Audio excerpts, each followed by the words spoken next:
Hey, thanks for joining us for another episode of Get Inspired and Live in Your Power. I have an amazing guest with me today, Lissa Figgins. Hey, it's so great to be here. Thank you for the invitation. Yes, so great to have you here, Lissa. Thank you. And I want to tell all of you who are listening a little bit about Lissa before we jump into her story. As a midlife woman, I've never heard that called that, but I love that. A midlife woman. I'm a midlife woman too. And entrepreneur, Lissa Figgins. And I'll tell you how she told me how to remember how to pronounce her name because it's Lissa. And at first I called her Lisa. And she's like, no, it's Lissa, like Melissa, but without the ME because it's not about me. And I'm like, okay, I'm always going to remember that. It's Lissa. I love that. And Lissa has a lot on her plate. She is a wife, she's an empty nest mom, a life coach, podcaster, women's ministry leader, and a mentor and a friend. And some of the things that she loves to do in her personal time is reading, running, healthy living, and mentoring, hiking, organizing, leading, exploring, learning, teaching lots about Jesus, super dark chocolate. Me too. I'm a super dark chocolate fan too. And real conversations over a good cup of pour over coffee. And that is something I didn't know what that was. Not familiar with pour over coffee, but she explained that to me. So that was kind of a fun new thing. And now Lissa is a Christian time management coach, priorities protector, and recovering should-do list girl. She's the founder of Redeem Her Time Coaching and the host of the Redeem Her Time podcast. Lissa's mission is to inspire and equip busy Christian women solopreneurs to go from random busyness to faithful fruitfulness in midlife and business. And I didn't share this with you, Lissa, before, but I have always felt like time was my nemesis. It was like Mm. I was always trying to catch up with time, or I was trying to run away from time, like not let it catch up to me, or just trying to get more time or whatever. It just felt like time was always something that I just couldn't get a grasp on. And I still kind of feel that way to some point. And so I'm super excited to have you on the show today to find out a little bit more about what you discovered about time. But before we jump into like your program and all the wonderful things you do to help women redeem her time, let's just talk about kind of what happened before. Because I know that you've been a life coach for a while, but as a brand new life coach, it wasn't, it didn't like all fall into place like it's fallen into place now. Do you want to tell us a little bit about that? Yeah. So it's interesting because this really was all born out of a very common question that I think we ask all the time to other people. And that's just, how is life? Or how are you? And the word that I heard most often was, guess what?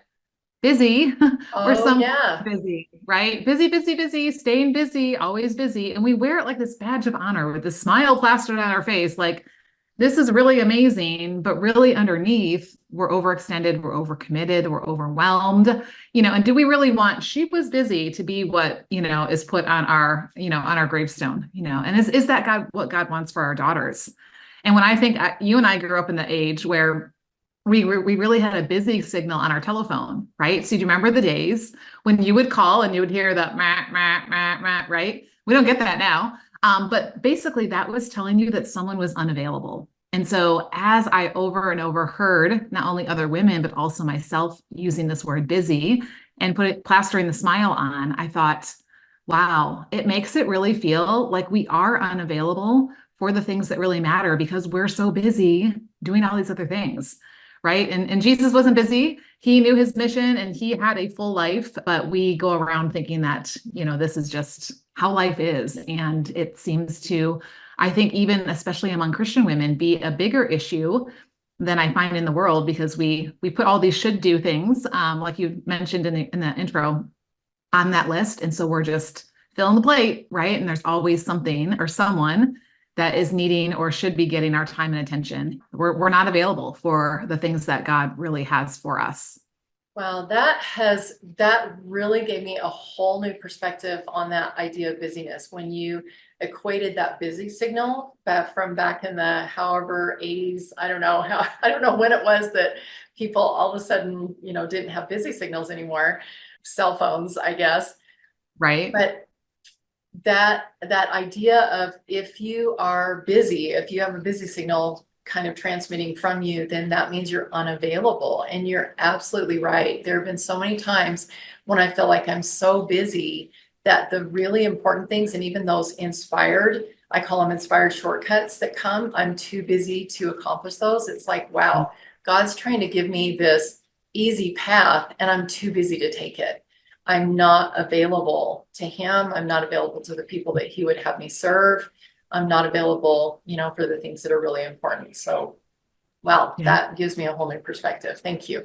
One of the things before we go on, because one of the things that I've noticed about you is you have these signature phrases that you've coined. In fact, maybe we can talk a little bit about these right now while I'm thinking about it.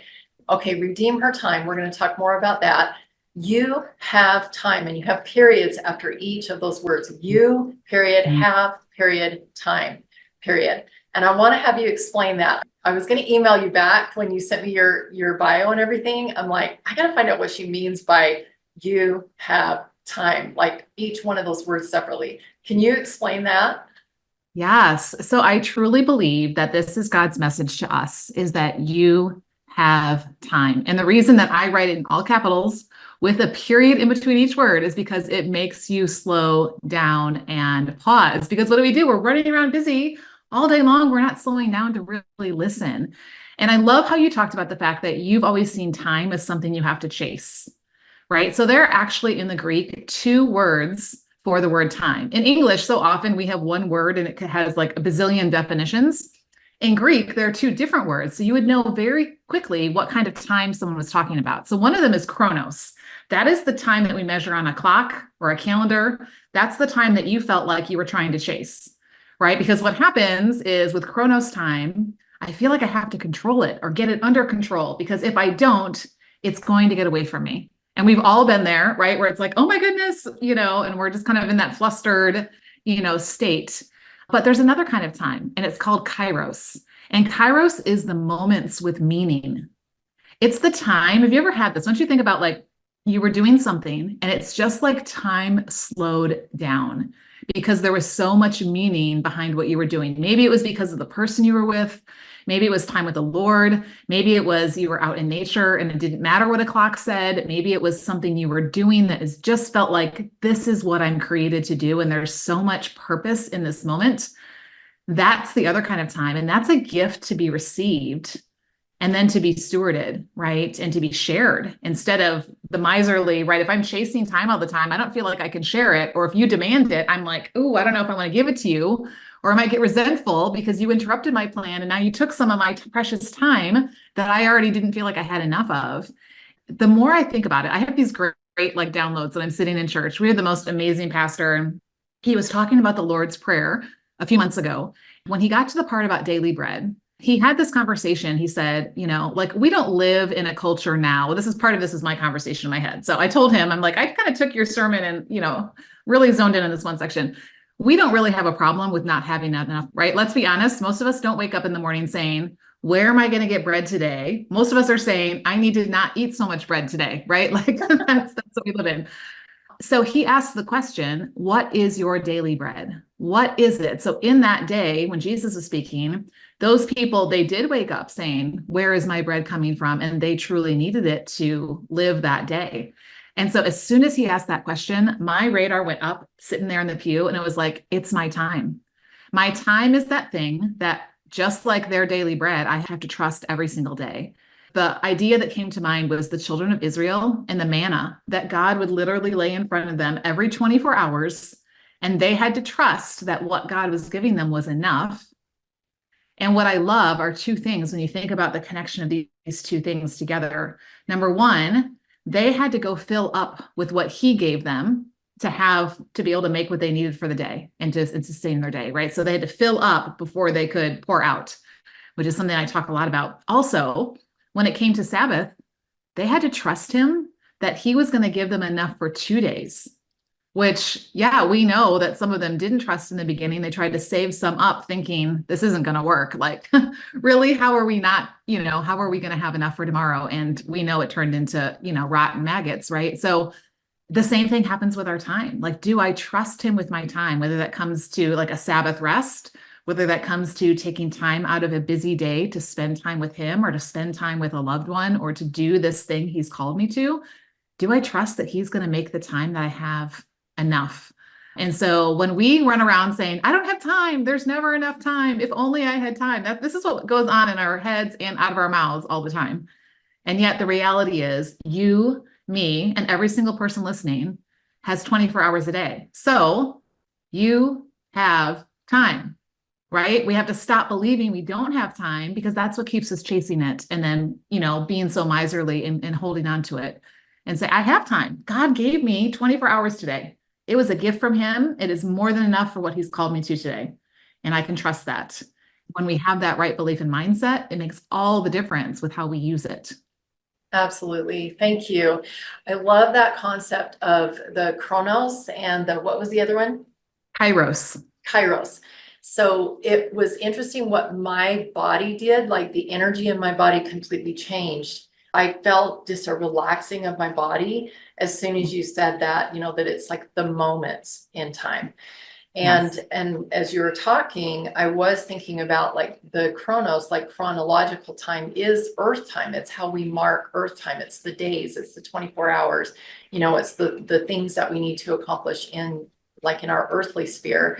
But then it's above the earth, right? It's those things that really matter. It's those things that are going to create memories that we get to take with us even when we leave this earth. And in that 24 hours, we need to make time for those moments. Yes. I love that. Yes. And it's what's going to last, like you said, beyond the 24 hours that we have. That's going to last beyond the 80 to 100 years or whatever God gives us on this earth. Yes, beyond the 24 That's what hours. that's about, right? I love that. I love that. All right, let's get back to your story and your path. I know you started a program as a new life coach, and it was called Simplified Focus, right? Which sounds great. I mean, I could totally see that there would be a program called Simplified Focus. Now that I know about Redeem Her Time is way more powerful than Simplified Focus. Right. I found that out the hard way. Tell us how that first program kind of worked out, and then maybe how it brought you into Redeem Her Time. Yes. So when I started life coaching, of course, when we were starting something new, we find someone else who's already figured it out. At least I like to, and, follow them. And so I found comfort in using programs of people who had already trained me and that they already had good results building their business. Right. So that's what I was doing for the first couple of years, which was great. And I really helped a lot of people, but I knew I had this Holy Spirit nudge, or maybe it was a shove in my heart, that he wanted me to develop my own program. That he said, I've put something in you that only you can speak in this way into women's lives. And so, yes. So, like Simplified Focus came to me. I took a few months to build the back end of that, and it was going to help women to identify their priorities. And instead of being scattered all over the place, focusing in on what really mattered and not being so distracted by all the things. So I remember I had a little over 30 women on my wait list. They had all raised their hand in some way that, yes, they were interested when my membership was going to open. That was going to be the first phase of it. And I was about to go on an airplane to head to Central Asia, which is interesting because I literally am about to get back on an airplane in a couple of days and go back to Central Asia. This is my fourth time now. But anyway, so I went on the missions trip, was able to serve, came back. I think I might have even still been in the car because I was so excited. And I sent the email out to the people on the wait list before I opened it up to the public and said, like, come on in, like, Simplified Focus is open. And I had one woman respond. And literally for weeks after that, it was crickets. And I was doing my due diligence of like following up and reaching out and, just want to make sure you saw this. And so I remember like having this like talk with the Lord. I was like, God, did I hear you right? Like, I thought this is what you wanted me to do, but okay, what's going on? And so after a few weeks of this, AKA no further women besides this one was joining me. I just felt like the Lord was just like, would you just set aside some time just to sit and listen to me? And you need to know that I am a doer. So me just sitting and that being my productive work is really hard for me. Hence, I can be a good time management coach because I know how to get a lot of stuff done in a short period of time. But what I've learned is I got to sit with the Lord first on it. Right. And so it wasn't like I was totally off track, but it was during that week that I really sought him, that I really had some life-shaping conversations with people I just happened to meet or podcasts I happened to run across, and it just, what it brought out to the forefront was leading with the faith piece, leading with it's our faith in him that changes everything about our time. Ignite your inner spark and start each day inspired and empowered with my daily GPS process. I'm Wileen Benson. Daily GPS is the best morning meditation and inspired vision technique that has you co-creating your life with your creator. Inspired shortcuts help you focus on the most important tasks to accomplish your goals faster, unleash your true potential, and transform your life into one that will give you ultimate success and fulfillment. Do it now. Visit WileenBenson.com to download your free daily GPS starter kit and start living in your power today. Right? Because there are a lot of gurus out there teaching about time, and there are great strategies and methods and things that you and I, and everyone listening probably does or have tried in the past and things like that, but they don't stick with us because what happens is they're just trying to organize our calendar. They're just trying to organize our to-do list. And really what God started saying to me is it's really not a disorganized calendar or to-do list problem. It's a disorganized heart problem, right? When you're believing you don't have enough time, or you're believing you have to do all these things that everyone around you is telling you to, or you're believing that your value is found in your doing, or you're believing, whatever that is, you're not trusting me and you're not listening to my voice. And so when that really came on, I started really praying about what would it look like to lead with faith? Because if you've ever seen life coach wheels, they have all these like little sections, like a pie, right? And faith or spirituality is one of them, but it's the same like amount of space as everything else on the wheel. And I just had this picture in my head that no, it's supposed to be the center. It's the bullseye, and it's what everything else builds out from. Yeah, that's where things really started to change. But I it was still called Simplified Focus. I just thought it was going to be a little bit different direction until the day I was sitting in church and God gave me the aha moment. And that's when Redeemer Time was born. Do you want me to tell that story? Yeah, let me just interrupt for just a second, Yeah. because this podcast is called Get Inspired and Live in Your Power. And I'm just feeling like this is your get inspired moment. You were inspired to do Simplified Focus, and kudos to you for taking action on that and for getting, 30 women on the wait list. I mean, that is a celebration moment, even to have that many people be interested and not giving up when you only had one person say that they were interested, really going back to God and saying, hey, I felt inspired when I did this, and but like, I don't know. And then following that inspiration to sit and be quiet and just let him, guide you even further. I myself, have experienced very similar situation, and it wasn't done. There was just another evolution. There was another iteration. And, we create as far as we can see. And then we go back to God and say, okay, this wasn't it, obviously. So tell me what's next. So I'll let you go ahead and tell what's next. Yeah. Well, before I do that, I want to say what I realized is that I was being busy for God. I was not being busy with God. I was making the plan and asking him for the stamp of approval and then running with it before I got the stamp of approval, because I just assumed that this is a good thing and a God thing and we're just going to go. I wasn't like really, really, really checking in and making sure this is exactly what it was supposed to be. So anyway, so that was the end of that week where I had set aside this time to really seek him. I went to church that Sunday. My pastor was preaching from Ephesians 1. And he said the word redeem, which comes up in Ephesians 1. And it was like immediately, it was like this like light bulb went on. And the Holy Spirit just prompted me to go to Ephesians 5 that talks about redeeming the time. And when I read verses 15 through 16 that say, look carefully then how you live, not as unwise, but as wise, redeeming the time, because these are difficult days. Like right then and there on the back of my bulletin, redeem her time was born. Right. And because I was like, wow, that is it. It speaks directly to the purpose behind our time. It speaks to the fact that this is for women. It speaks to the fact that, this is something that we have a choice in what we do with. And yeah, wouldn't you know, like when I changed the name and I started putting faith out in the front, it's like women came flocking and knocking down my doors. And, it's been because it was different than what they were hearing from all the other experts and gurus that were just helping them get organized. What I love is just, yeah, when we are walking faithfully with him, And we're taking action on those inspired moments, even though I didn't know exactly all that it was going to mean. I trusted as much as he showed me and just started taking one step after the next and have seen, exponential growth in the couple of years since that happened. And yeah, it's just been such a beautiful process as this whole idea of redeeming the time has come together. And what does this look like, especially for those of us who are juggling life and midlife? And I love the fact that you hadn't heard of that before. Midlife is that stage of life where it's like, I got kids that are launching, I have parents who are aging, and then I have myself in the middle who's changing and like, who am I and what's going on with my body and, what's my purpose? We kind of have that time in life. And so it's already a lot going on, but then we also, for whatever reason, feel called to have a business, not, check in with the boss and not have somebody else responsible. And so that just can feel like so much more that has to be done every day. And so, yeah, that's where it's gone. And I continue to take inspired action because I linger in my CEO meetings in the morning with him to make sure that he and I are doing this together.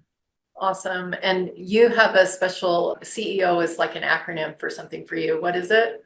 Yeah. So I have coined it as a Christ empowered operator of a with God business. And I teach this process of a with God business model. What does it look like to build a with God business? And we also build a with God life, because let's be honest, if life is a mess, there ain't no time for running a business. And if your business is totally taking over, you're not going to have any time for life and the things that you say matter. And so it's how do we live this life and have both of those things a part of it and part of that bigger vision. Beautiful. And we have very similar lives. I do a lot of the same things that you do too, being a podcast host and entrepreneur, kind of in that same age of midlife, family and everything. And I do feel called to have a business, a for-profit business that actually serves the people that are within my stewardship. And so I think a lot of times the world might look at women who are really busy, who are trying to run a business and may not really understand that divine purpose calling that's underneath it. Because, really without that calling, life would be so much easier if we didn't do all this stuff, if we could just like do whatever we wanted to do and fulfill our own cup and just not worry about anybody else.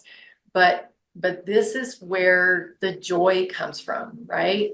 When you follow that inspiration to create something of your own, because I was the same way. I learned from mentors and I even sold other mentors packages before I went off on my own. And I realized there was a moment when I was like, I'm being underutilized. There's a message in me and this is not my audience. And that was what inspired me to go off on my own.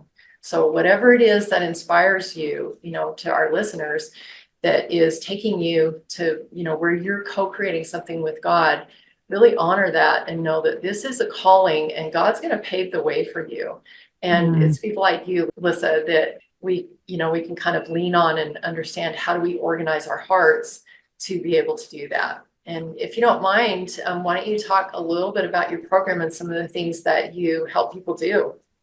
Yes. So my program is called the Redeemed Midlife CEO, plays off of all those things we've already talked about. And absolutely. It started, get this, it started as a 12-week program. And it was great. And it was great information, each week and whatever. But we got to the end of those 12 weeks and those girls looked at me and they were like, Lissa, we still need you to figure out how to like really implement this and then be consistent with it. Because here's the thing, we don't need more information. Most times we need more implementation. Yes, there are some shifts and some things we need to learn, but I feel like so much of it is the implementation piece of things. And so anyway, that turned into a 6-month mastermind, got to the end of that. And they said, Lissa, we still need you. So I went back to the my chairman of the board, the Lord, and I said, okay, what is it that is going to help her? And especially as I thought about women in business and I thought about how so often, right, we start the year, we've got 365 days ahead of us, right? All the time in the world. And we've got great plans and dreams and ideas and goals and whatever that we put out there because we're the kind of people who set goals, And then, it comes to December 1st and we're like, oh my goodness, there's only like, a few days left of the year and I'll just wait till next year, or we're like rushing to try to get it in, right? So I thought, what if we were to have a pace that went throughout the year and went through these different seasons, because sometimes life and business looks different in the springtime, the summertime, the fall time, the holidays, and things like that. And so I decided to make it a 12-month program. And it's really a combination of working on our heart, as well as on our calendar, as well as on our business strategy. Because what I find is a lot of entrepreneurs, especially those of us who, are solopreneurs, a lot of us work from home virtually and things like that in what we do. It's really easy to just let life fill up our time with things and never actually sit down to business. Or you could be the person who you sit down to business and there's never a shutting down time because there's always something to do and it's just right there. And you can carry your laptop to the couch while you're watching a movie with your husband and, and feel like you're multitasking and things like that. And so how do we, number one, get clarity on who we are as a CEO, specifically what he's called us to, who he's called us to serve, and what, we're called to help them with. And then what things should be on my to-do list and what things shouldn't, right? We talked earlier about the should-do list. I think we listened to a lot of voices. And then how do I be consistent with that? And how do I have intention with how I'm doing my work and my projects and things like that, such that I'm seeing the fruit and not just, checking boxes and not really seeing many results. Beautiful. I feel like I'm going to contact you and say, okay, tell me a little bit more about your program, because everything that you're saying is exactly what I do. And so I have learned a lot over the last couple of years, and I have an amazing best friend who is like the best at helping me to prioritize and clear stuff off my calendar that really isn't that helpful and all that kind of stuff. But yeah, I definitely feel like I could learn from you. So we learn from the direction of his spirit, and we learn from other godly women who are also seeking after these things and learning what it looks like to rest and to trust him with our time and not feel like we have to squeeze something into every little nook and cranny of our day. And then we're stressed out. Everyone else is stressed out around us. Or I say you either go for the hamster wheel or you go for the Haagen-Dazs, right? So those of us who are doers, we just push harder and longer and all of that. Whereas some people are like, forget it. I'm going to go binge Netflix with my, ice cream and spoon here. And so how do we live in the healthy place and not either of those two extremes? Yeah. So let's actually shift over into the free offer that you are offering to our listeners, the Fill Your Cup First guide. Mm. And you're going to be able to find that on Lissa's website, redeemhertime.com. And I'll put that in the show notes as well. Why don't you tell our listeners just a little bit about what they're going to get with that Fill Your Cup First guide? Yes. Right. Well, what I hear most often, especially from women, is there's never enough time for me.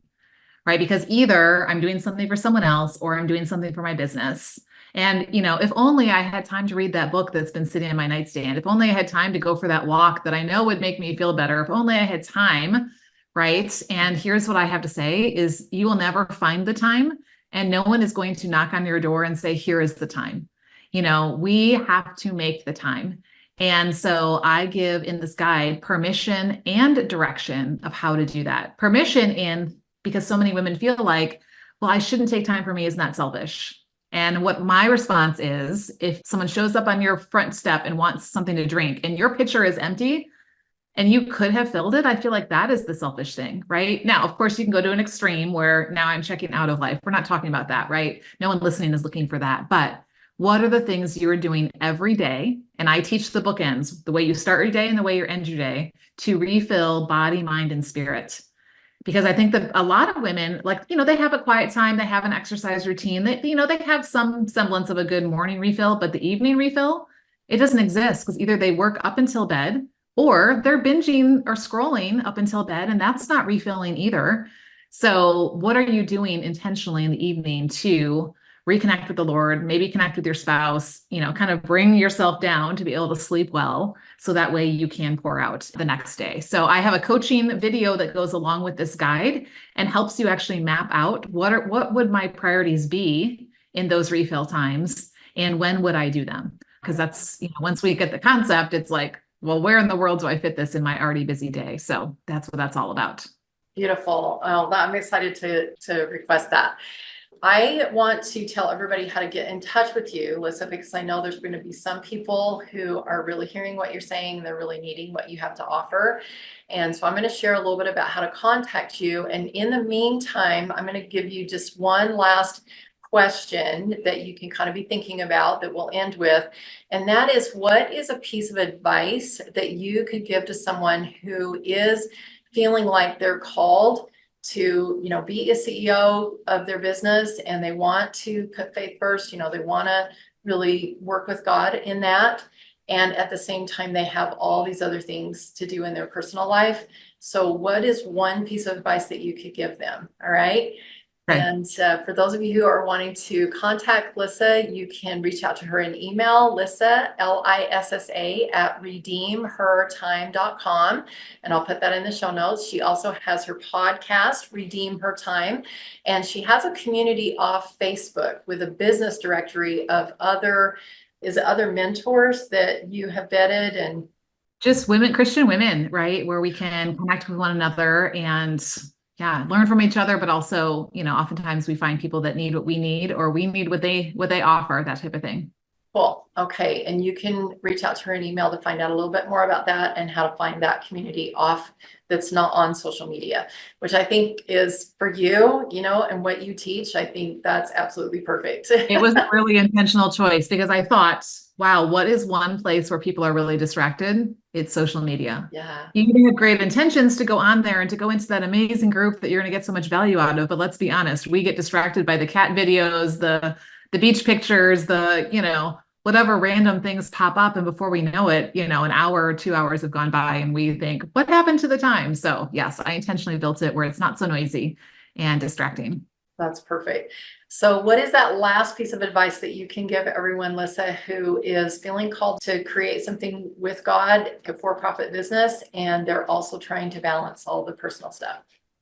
Well, it really reflects the name of your podcast, Live in Your Power, right? And truly, I believe the power is not from us. If John 15 says, if you abide in me and my words abide in you, then, apart from me, you can do nothing. And so just like our cell phone, right? It's always within arm's reach of us. At some point in the day, you have to plug it in. It has to get recharged. It has to renew its power, or it's not going to be able to do the things you want it to do. I think that's the word to women is, first thing in our day, we're not checking email, we're not checking social, we're not, doing all the things that are going to suck us into everything the world wants to fill us with. We are intentionally plugging into the power source, so that is what's flowing through us then as we go into the places he's called us to pour out. And then plugging back in again at night because we need that physically as well as, emotionally and spiritually. I love that, renewing your time. And you're right. I think I know I do my daily GPS every morning. My clients and my listeners all know about that. And I don't even know what to do with myself if I don't do that. So I have to plug in for that power. And it just kind of gets you to that place where you are going to make good decisions, I think. Right. So. Right. Awesome. Thank you so much, Lissa. This has been really awesome having you on the show. And I know our listeners have really enjoyed. I'm sure that they picked up a few tips here and there because I know I have, and excited to see what I can learn from getting your free guide. For our listeners, I encourage you to reach out to Lissa. I just want to reiterate that plugging in and renewing your power, listening in on this podcast, and check out Lissa's podcast as well, because these are ways that we can plug in and kind of renew our power as well. Go out and get inspired and live in your power, and we will see you next time.